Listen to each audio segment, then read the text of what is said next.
right, welcome to the Young Turks. Shake you and Kasparian and John Iadarola. Wait a minute, where's John Iadarola? Today's Wednesday. We're supposed to roll with Iadarola. Okay, I'm gonna explain that. It's kind of a slightly weird day. Okay, I'm here, but I'm not here. John and Anna are gonna do the show, but yet here I am, weird, or as my kids would say, widow.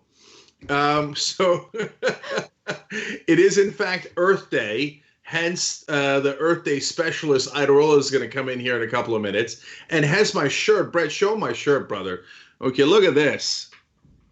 Green New Deal. TYT's in there. Okay, that's a shirt. That's green. That's Earth. That's shoptyt.com.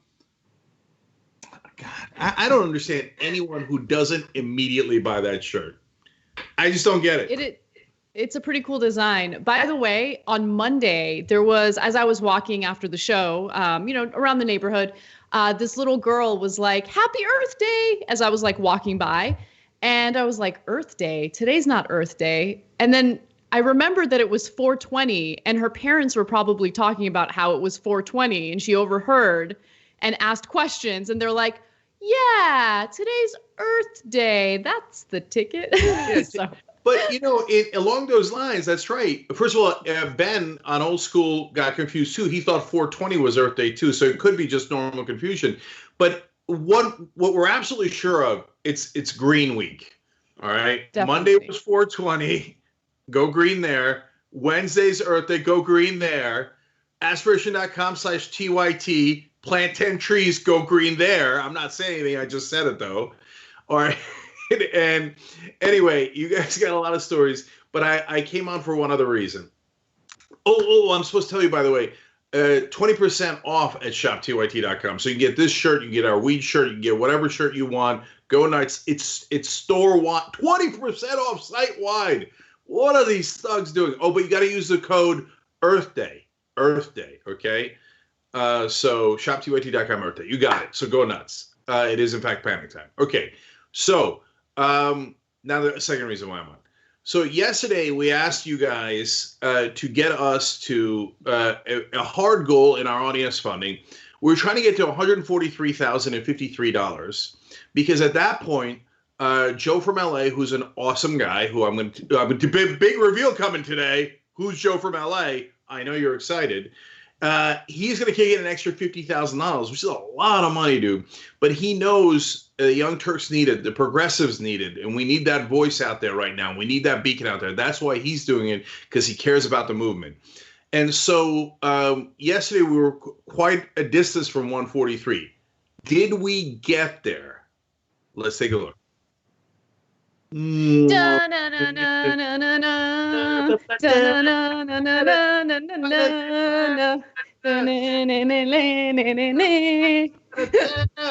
we're on air. Okay. So we got 10,000 past it.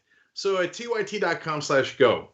Now, when we get past it, we said we're going to add the extra 50,000 from Joe in LA. Brett, go ahead and add it.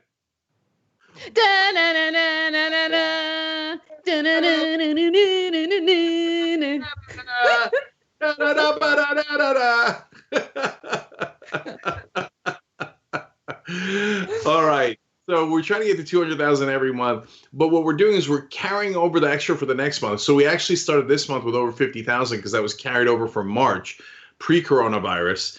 Let's keep it going. Let's roll it into May. So please, this is so important. It's to keep us sustainable. It's to keep us healthy. It's to keep that light in the darkness glowing and making sure that we're fighting for progressives and getting that message out there.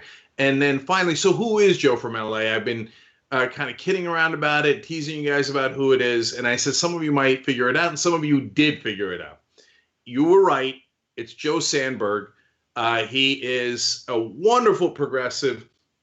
He is champion of the earned income tax credit. That helps the working poor. He has helped literally millions of people with the legislation he helped to get passed and then marketed here in California. And then he took that campaign nationwide. He's also one of the original investors in Blue Apron, which now a lot of you are using in this situation. But he's also the co-founder of Aspiration.com. So an aspiration, as you know, is a wonderful progressive financial institution. We talk about it on the show all the time. It's not the point of this, but it gives you a sense of, look, you can have wealthy folks in the country. Oh, by the way, Joe grew up very poor. So that's part of why he is a great guy and is a progressive and went through all that and knows it and still feels that. I talk about that with me all the time. When I was poor, man, it was an incredible struggle when I was poor. Anyway, so, and we all have, if you're good people, you have a little bit of PTSD from being poor, and you want to make sure you help others. And Joe does a fantastic job of that. So we really appreciate him chipping in. If other progressives want to do that, bless your hearts, that would be amazing. TYT.com/go. So anyway, love you guys. Let's please keep it going, because it keeps the lights on, and it's so important in these tough times. And obviously, if you can't give, please don't. Make sure you take care of yourself, your family, and loved ones first. But if you can, let's keep the progressive voice strong. Thank you guys, and thank you to Joe Sandberg. Definitely. I want to double down on my gratitude. Not only for helping to keep us afloat, but, what that translates to is freedom. Editorial freedom, the ability to speak our minds without worrying about any type of retaliation from advertisers or anything. So thank you so much. Joe's incredible for helping out the way that he has. But that doesn't take away from all of the incredible audience members who have also chipped in, hearing what you guys have sacrificed just to help us out. It means a lot. And, number one should be taking care of you. But the fact that you guys have chipped in to keep us afloat means the world to us. So thank you. Yeah, and that's the great thing about Joe. There's never any strings attached. He's like, you guys do what you do. I love it. You get the progressive message out there. Everybody wins. But I want to double down on what Anna said too, guys. It was a matching grant. If you guys didn't put in, then we couldn't have gotten the 50,000, and it wouldn't have been matched. So, I love that what you guys did. And whether it was $1,000, which some folks did, and I love you for it, or whether it was $3. Look, if sometimes $3 is more than other people can afford $1,000. So thank you so much. Thank you for believing in us, and thank you for helping us to get that progressive message out. All right. Thank you, Cenk. When we come back from the break, we're going to have John Iadarola join in, and we have some breaking news about a shakeup in the Trump administration.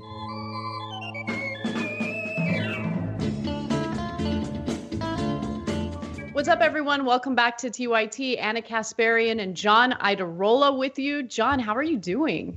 Oh, I'm just the best. How are you, Anna? I'm doing okay. I'm surviving. We're all surviving. Yeah. Yeah. We are. You are our resident climate change expert, and it's Earth Day. You've done some pretty great interviews for your Earth Day special. Do you want to talk about that real quick before we move on to the stories? Sure. I mean, I will say first, I'm a terrible self-promoter, so I'll say I had the luck of speaking with climate change experts. I'll put it that way.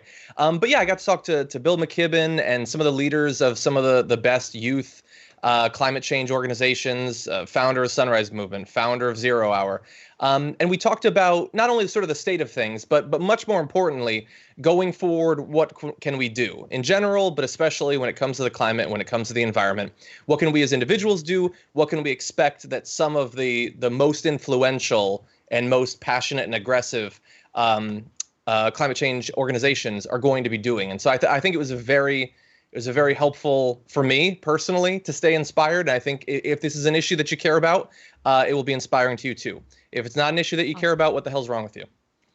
So everyone, make sure you check out John's Earth Day special. That will air immediately after this hour of the show. So it'll be at 4 p.m. Pacific time, 7 p.m. Eastern time. All right, well, let's move on to some breaking news. So Dr. Rick Bright, who was the director of the federal agency leading the charge to find a vaccine for coronavirus, had been removed from his position by the Trump administration and essentially demoted to what he has referred to as a less impactful role. And in an open letter to the public, he has made clear that he believes that this has been retaliation due to the fact that he has been resistant toward using congressionally appropriated funds on acquiring drugs that he feels are not scientifically proven to treat coronavirus, drugs like chloroquine and hydroxychloroquine.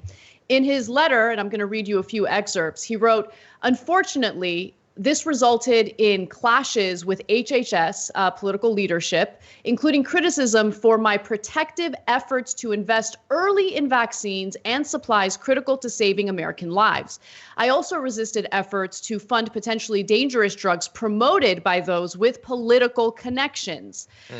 So he specifically called out the hydroxychloroquine promotions during these press conferences. He says specifically, and contrary to misguided directives, I limited the broad use of chloroquine and hydroxychloroquine promoted by the administration as a panacea, but which clearly lack the scientific merit. While I'm prepared to look at all options and think outside of the box for effective treatments, I rightly resisted efforts to provide an unproven drug on demand to the American public. I insisted that these drugs be provided only to hospitalized patients with confirmed COVID-19 while under the supervision of a physician. These drugs have potentially serious risks associated with them, including increased mortality observed in some recent studies in patients with COVID-19. And he's absolutely right. Sweden has completely stopped using hydroxychloroquine for COVID-19 patients. In Brazil, they had to stop a study that used the drug on coronavirus patients because many of them developed severe heart conditions. Some of them also died as a result of the side effects connected to the drug. Yeah, look, in a rational world, the fact that he was pushed out after apparently, at least from this account, doing the right thing would provide a little bit of solace. It would help to boost his reputation. In reality, it'll likely just result in the Republicans attacking him more viciously, because not only was he cast out by the Trump administration, which means that, like chum thrown in the ocean, a right-winger has to attack that target to prove their loyalty, but also he was right about something scientific, and so he has to be destroyed. There were two sorts of people, like this whole time for the past month, both in terms of media and in terms of doctors. There were the people who were urging caution, while usually tinged with hope that this would be the miracle drug that people were saying, but we understood the side effects that we could read. I don't need to be a doctor to know that, causing fatal heart arrhythmia is a bad thing. And there were the people, both media and doctors, fake doctors, Dr. Oz, Dr. Phil, stuff like that, who were pushing it and pretending that it was this Lazarus-like cure, 100% and all of that. And so it turns out that the people who were urging caution were wise to do so, the doctors and the media. And we're going to get an apology from the other people? Acknowledgement that we were right?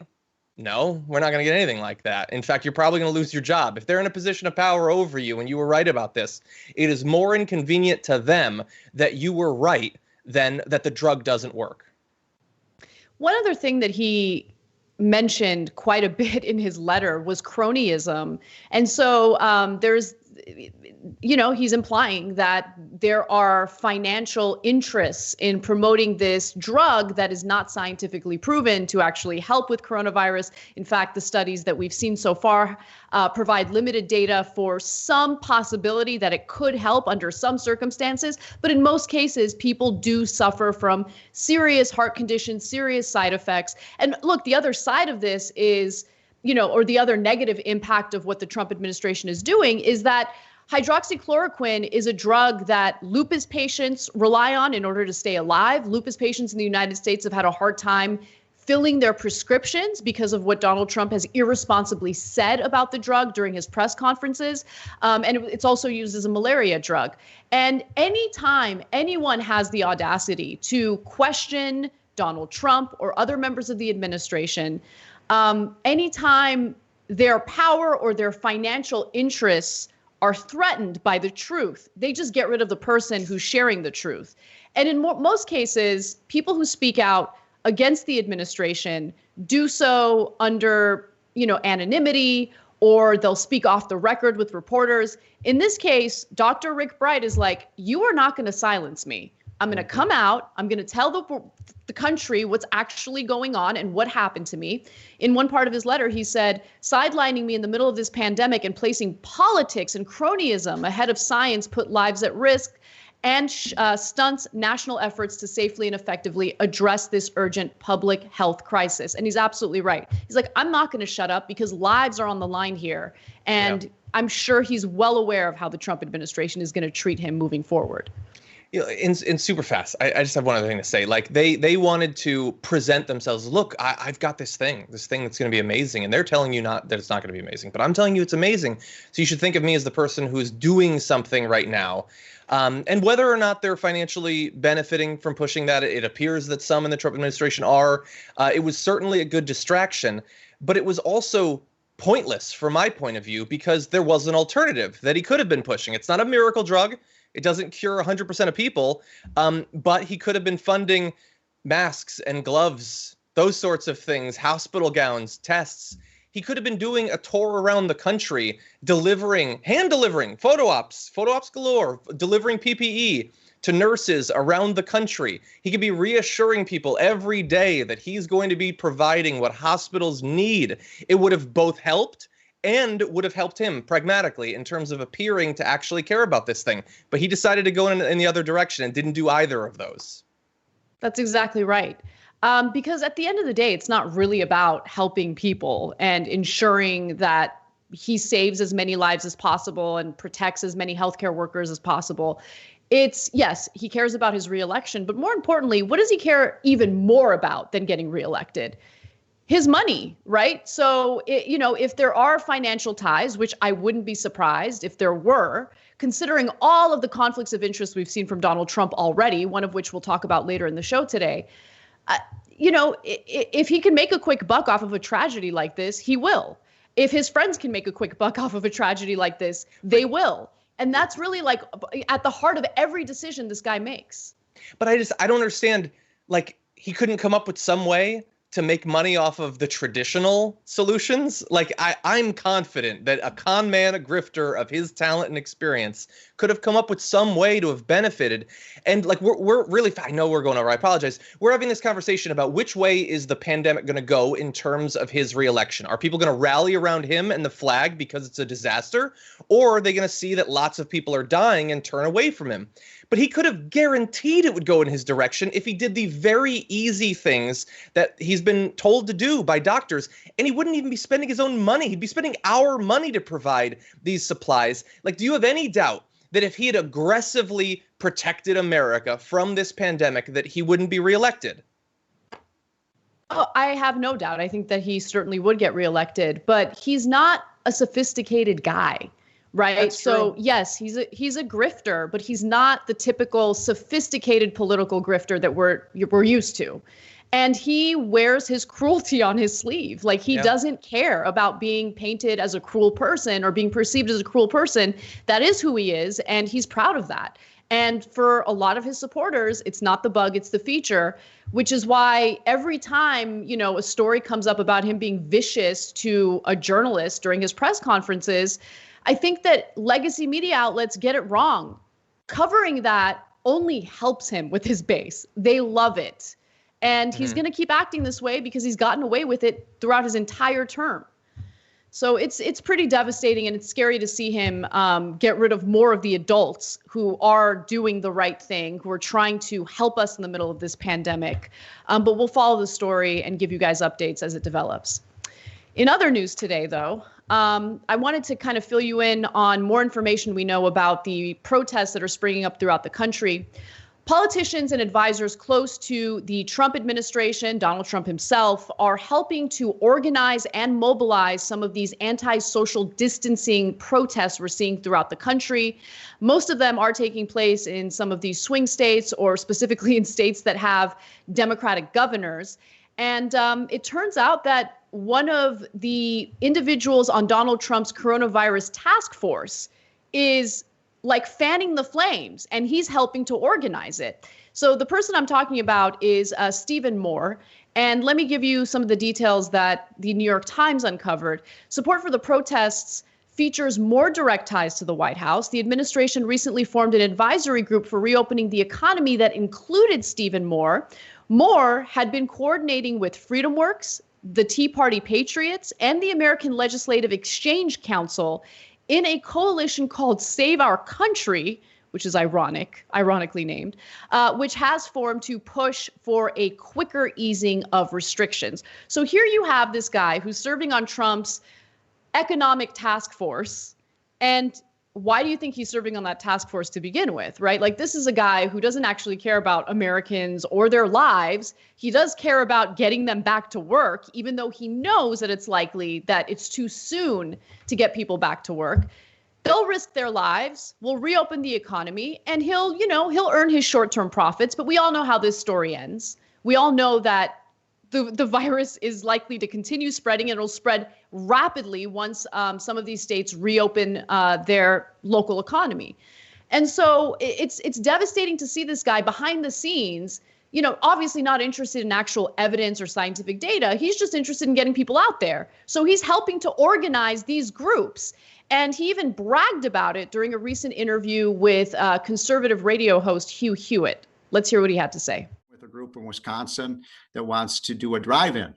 So, you remember the old sit-ins, but this is going to be a drive-in. They're going to shut down the Capitol. Shh, don't tell anybody. But they think they can get 1,500 people to come in. And this is great. You guys will. So we have one big donor in Wisconsin. I'm not going to mention his name. And I told him about this. He said, Steve, I promise I will pay the bail and legal fees for anyone who gets arrested. So this is a great time, gentlemen and ladies, for civil disobedience. We need to be the Rosa Parks here. God, this man is absolute trash. And by the way, he feels so strongly about these protests. Is he going to show up? Is he going to protest? Is he going to put his life on the line? Well, Moore said he would probably turn down an invitation to speak at the protest in Wisconsin because, quote, it's important that no one be under the impression that it's sponsored or directed by national groups in Washington. Except it's being mobilized, organized by you, and you are working for the White House right now in this coronavirus task force. It's disgusting. We need to talk about a relatively new show called the Republic, or UNFTR. As a Young Turks fan, you already know that the government, the media, and corporations are constantly peddling lies that serve the interests of the rich and powerful. But now there's a podcast dedicated to unraveling those lies, debunking the conventional wisdom. In each episode of On the Republic, or UNFTR, the host delves into a different historical episode or topic that's generally misunderstood or purposely obfuscated by the so-called powers that be, featuring in-depth research, razor-sharp commentary, and just the right amount of vulgarity. The UNFTR podcast takes a sledgehammer to what you thought you knew about some of the nation's most sacred historical cows. But don't just take my word for it. The New York Times described UNFTR as consistently compelling and educational, aiming to challenge conventional wisdom and upend the historical narratives that were taught in school. For as the great philosopher Yoda once put it, you must unlearn what you have learned. And that's true whether you're in Jedi training or you're uprooting and exposing all the propaganda and disinformation you've been fed over the course of your lifetime. So search for UNFTR in your podcast app today and get ready to get informed, angered, and entertained all at the same time.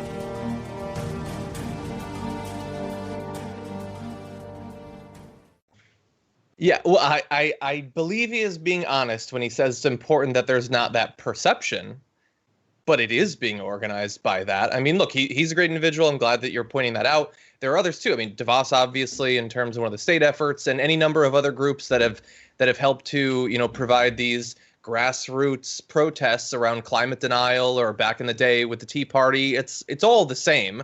It's probably mostly the same people too.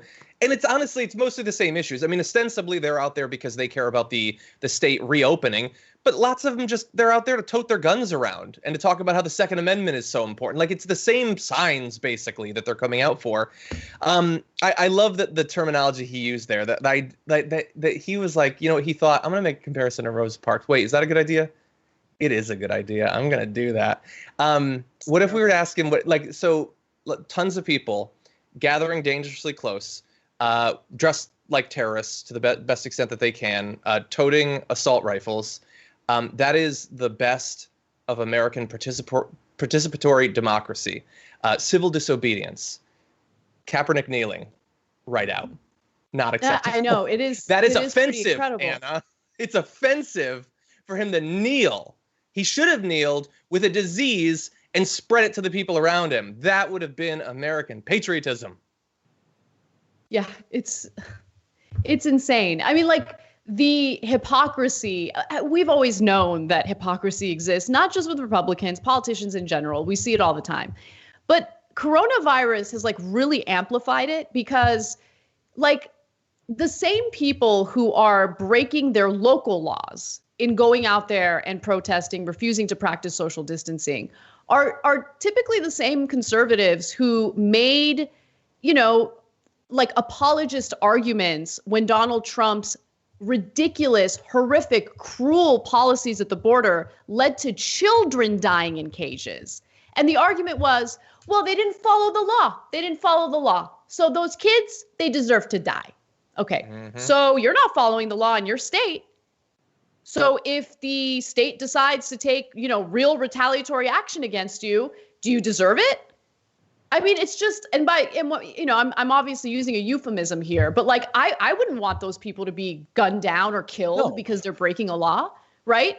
Like, it's just, they don't think that they have to abide by the same standards that they demand of other people who have absolutely no power whatsoever. And it's gross. And this is, yes, of course, about reopening local economies, getting everyone back out there and working. But it's also about helping Donald Trump with his reelection campaign. Because as the New York Times reported, these groups are sharing the data with advisors on the president's economic task force and other conservative allies on Capitol Hill. And they're collecting email addresses. They're collecting all sorts of data on the protesters who are taking part in this. And they're sharing it with the Trump campaign. Yeah. This is how Republicans operate. Yeah. And if I was one of those people, like at some point, you got to realize like they are, I mean, yes, people get used by politicians all the time, but like they're going to use you up almost literally. Like they're willing to see you die for their own economic and political benefit, hypothetical benefit. They're not even sure. It's a risk. It's probably not going to help the economy anyway. But you know what? It's worth a chance because it doesn't take anything from me. No sacrifice. The risk is all on you. I'm going to watch the stock market. If it goes up, good. I can recoup some of my money. If not, I'll just wait, which was what I was going to do anyway. I'm certainly not going to leave my house.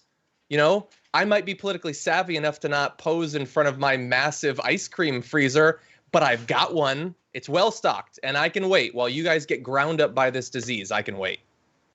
That's him, just to be clear. I don't have one of those. Exactly. No, of course.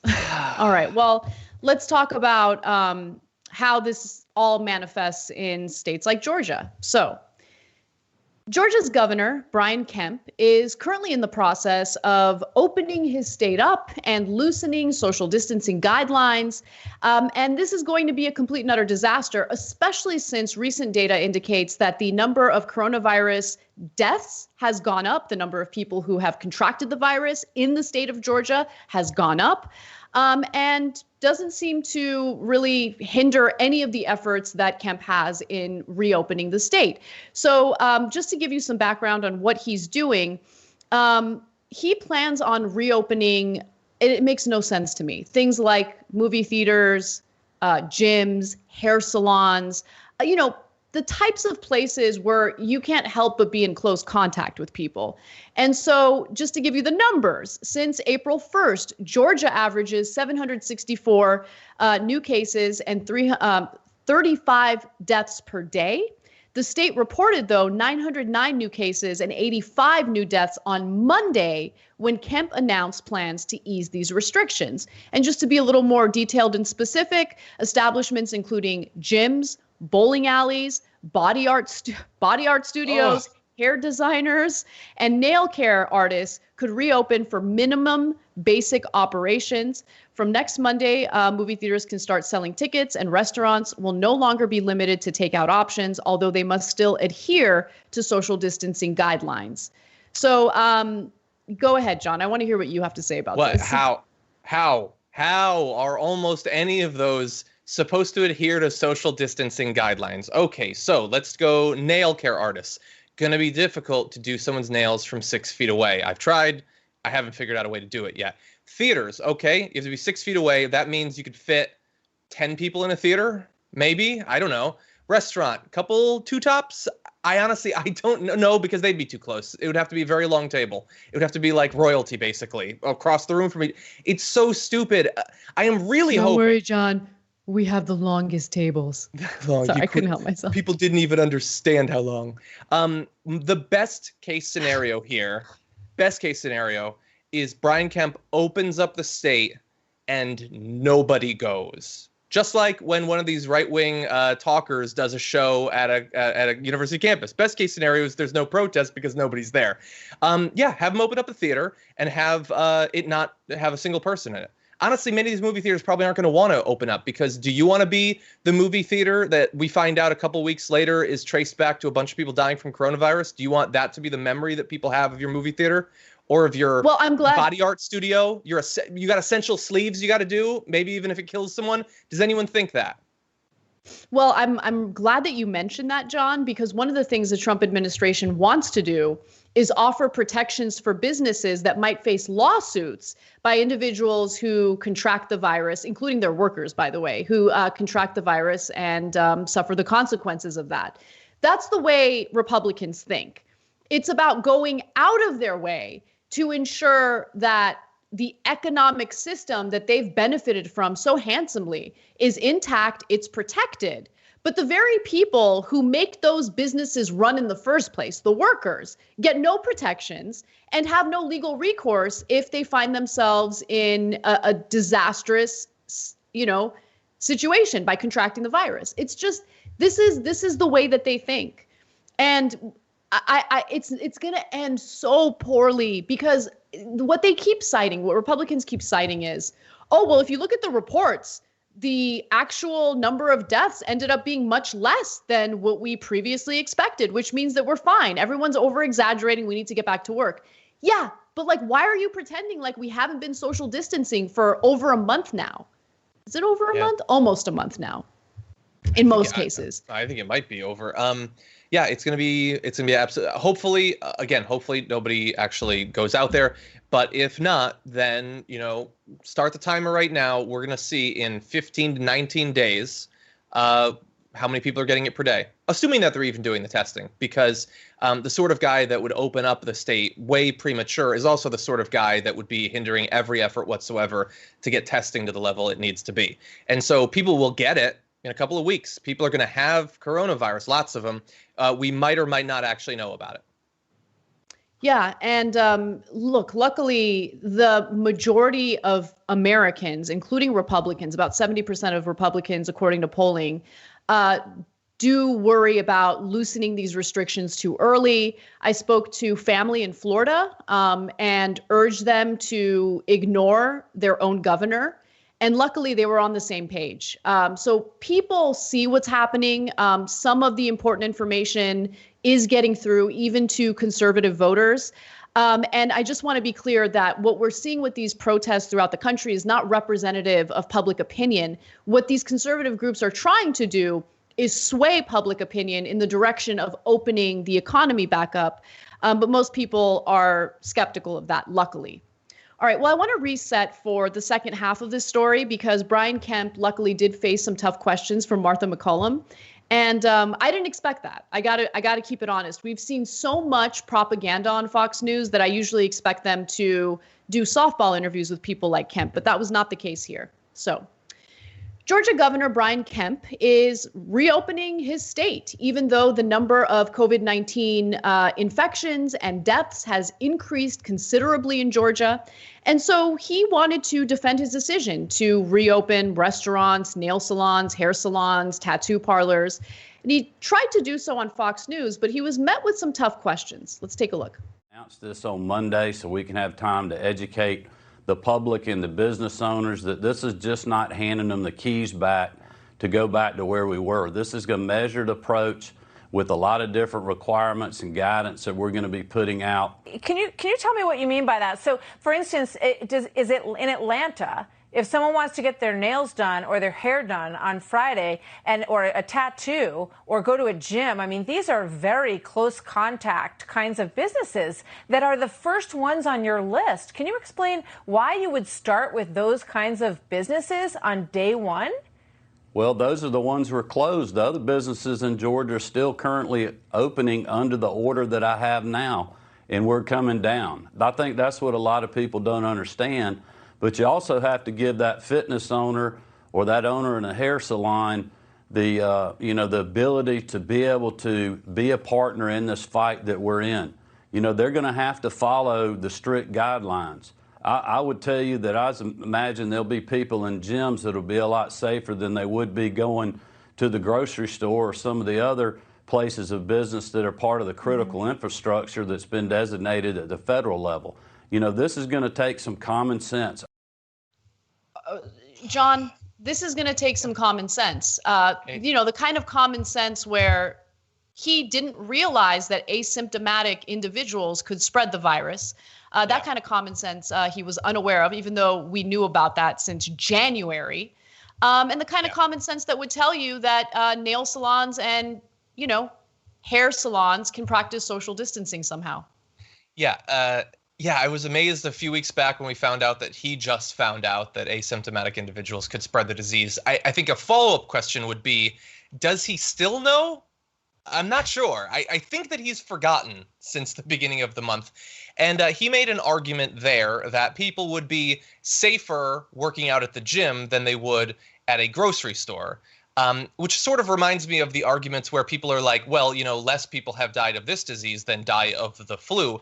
I don't think these people get that it's not like the worst thing is the only thing. Like, yeah, maybe you'd be safer at the gym than at the supermarket, but you still have to go to the supermarket. You can't eat your weights.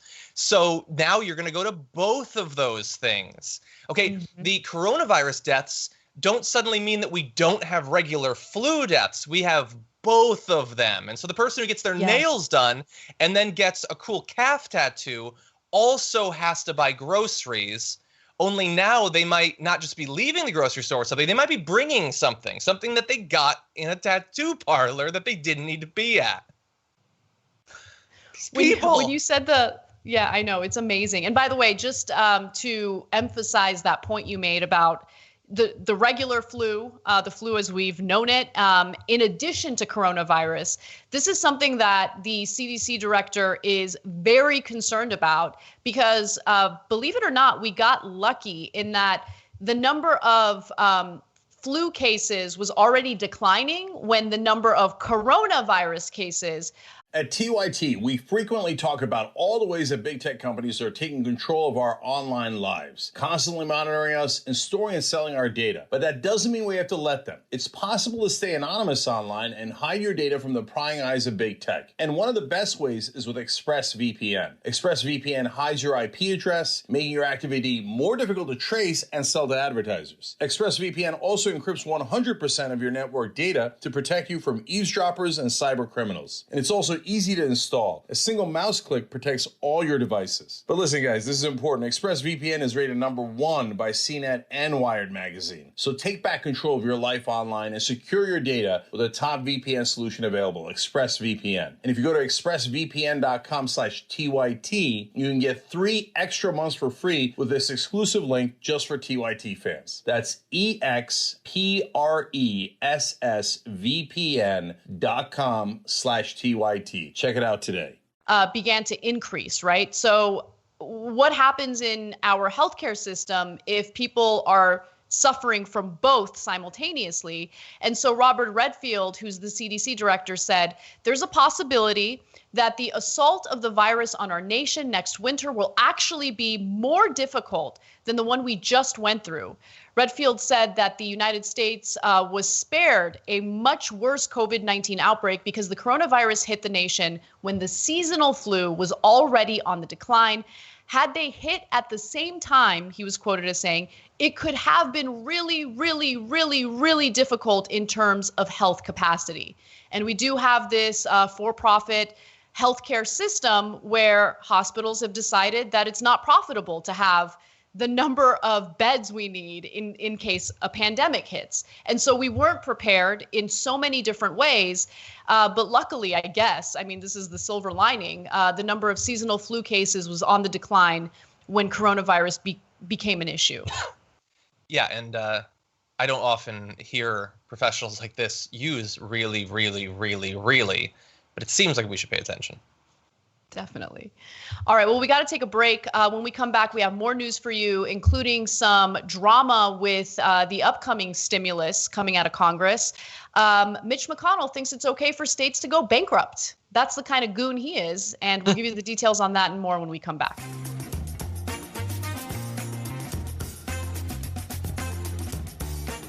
Hey guys, welcome back to TYT. Anna Kasparian and John Iadarola with you. I do have member comments, but I'm going to go ahead and save them for our post-game show today, just because there are two stories I really want to get to. I think it's important, especially this next one. So all of a sudden, Mitch McConnell is pretending to be concerned about the national debt, and he decided to share his concern as soon as Senate Democrats like Chuck Schumer brought up the necessity for an additional stimulus bill that actually helps fund states in their efforts to combat coronavirus, and also helps to provide some economic relief to average Americans who clearly have not received the financial help that they've needed through the first stimulus bill. Now, Schumer told Democratic senators in a conference call that there will be a phase 4 bill. And he also said we will need a big, strong, and active COVID 4, meaning COVID stimulus package 4. It will have to come very soon, and needs are large and great. So look, he's right in that. I wish that there was a little more of a fight in the Senate, because as we reported yesterday, the Senate did agree on their version of the next stimulus package, which does not have the funding for states that Democrats claim that they're fighting for. And so that's a huge issue.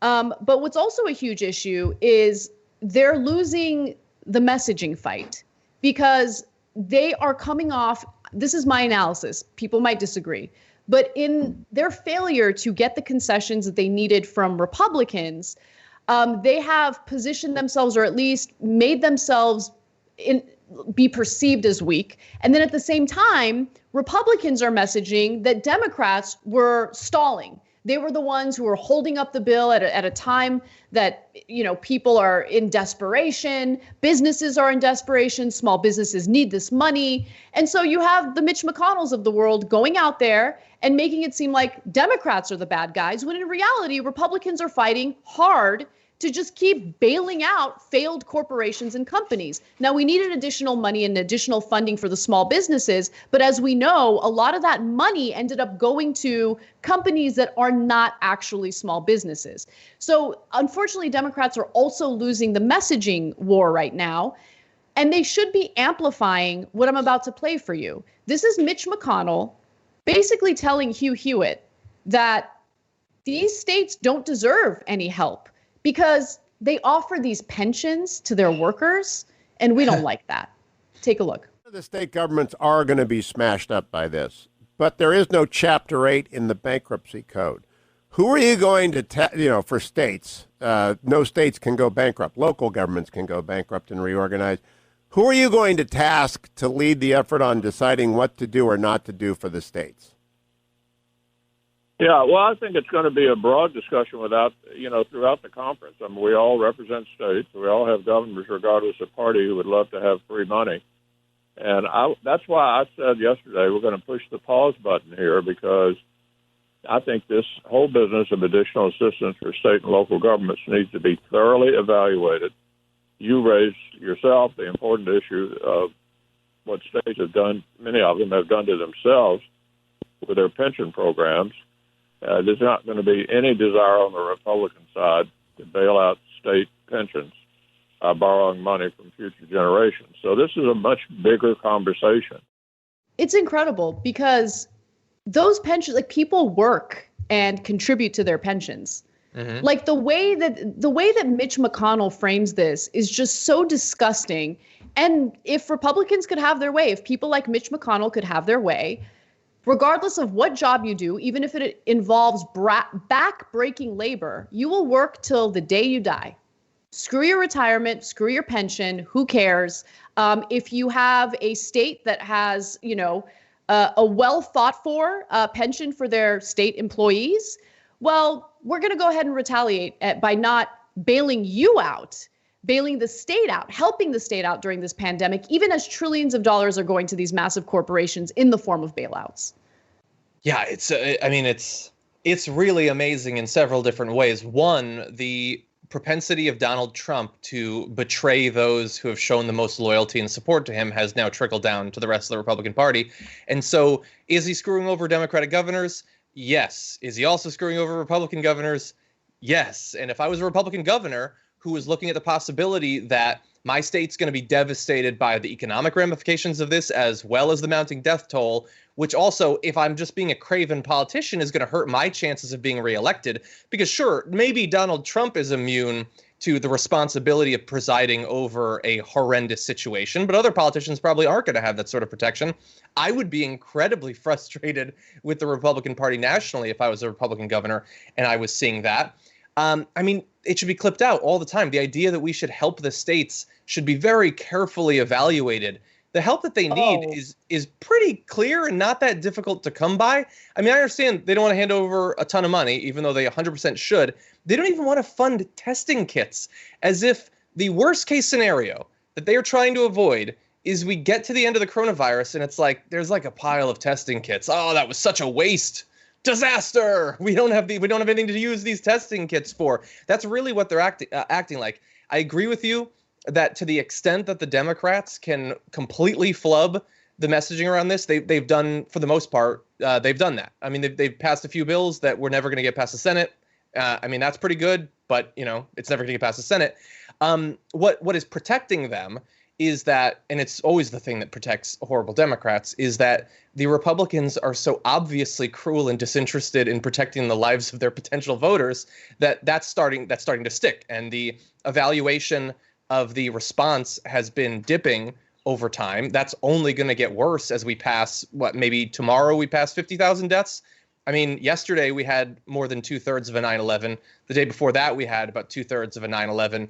We're pretty much averaging every 2 days we pass a 9/11 in totally unnecessary coronavirus deaths.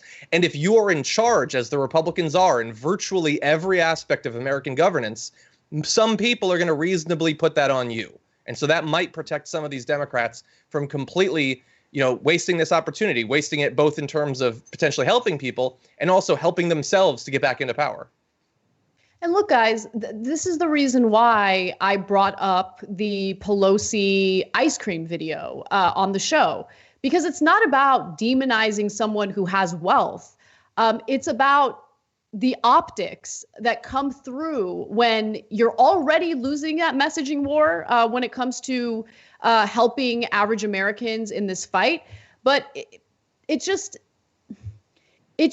like emphasizes to people that the party isn't really looking out for them, that it's all talk. Because on that same day, 22 million people were reported to have filed for unemployment. Not all on that same day, but it was reported that 22 million people filed for unemployment as a result of coronavirus.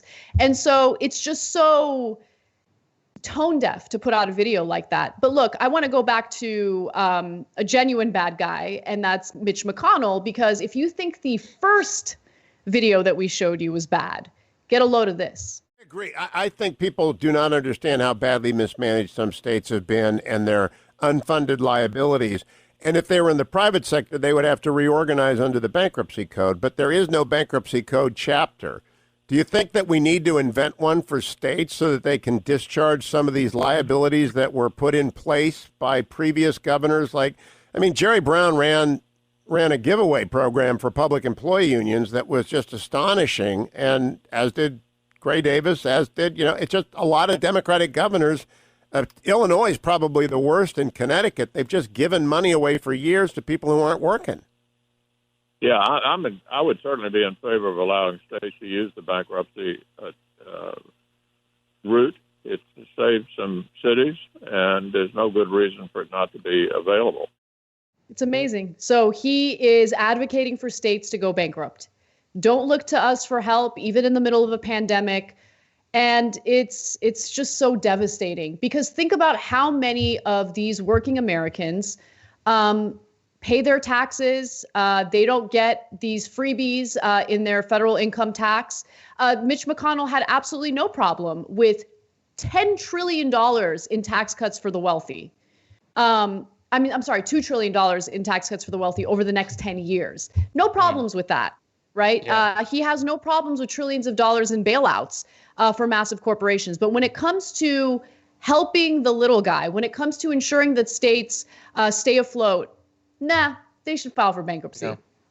Yeah, and from the very beginning of this, before it hit America, there has been a fundamental disagreement between the people who fear worst case scenario is lots of people die, with the people who fear worst case scenario, the stock market really gets hit. And, before they took it seriously, before it was here, they said that we were hyping it up to hurt the stock market. Remember that? We just want to I hate my 401k. I want to destroy it. That's what they said. They didn't want to do the lockdowns because that would hurt businesses. Now they're restarting early to try to help businesses.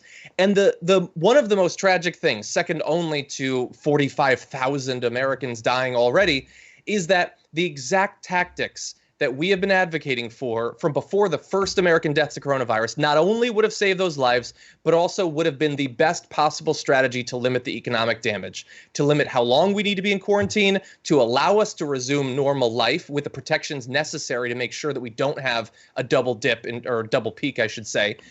It was all there the whole time, and they fought us. And as a result, many, many people have lost their lives and far more are likely to, and the economic damage has been as bad as possible. Now, they've been able to stem a bit of it in terms of how it affects them, but it didn't have to be this way. It didn't have to be this way. And just to be clear, some of the, proposals that Chuck Schumer is demanding are good proposals. He just needs to fight for it. One of the most important things that we need to provide to essential workers is hazard pay. They are putting their lives on the line to go out there and do their jobs. So enough with like the sweet talk about how they're heroes. How about treating them like they're heroes? How about treating them like they're human beings? And so hazard pay is a big part of what Chuck Schumer's fighting for, should be fighting for. He's proposing it. And of course, there are needs for state funding and additional help for everyday Americans who aren't able to work right now. They want $2,000 a month for the next 6 months, recurring payments, so people are able to pay their bills. That one-time bill was not enough. But anyway, we have more on this in the post game. Become a member at tyt.com/join. Everyone else, definitely check out John's Earth Day special. We'll see you soon. Thanks for listening to the full episode of the Young Turks. Support our work, listen ad-free, access members-only bonus content, and more by subscribing to Apple Podcasts at apple.co/TYT. I'm your host, Cenk Uygur, and I'll see you soon.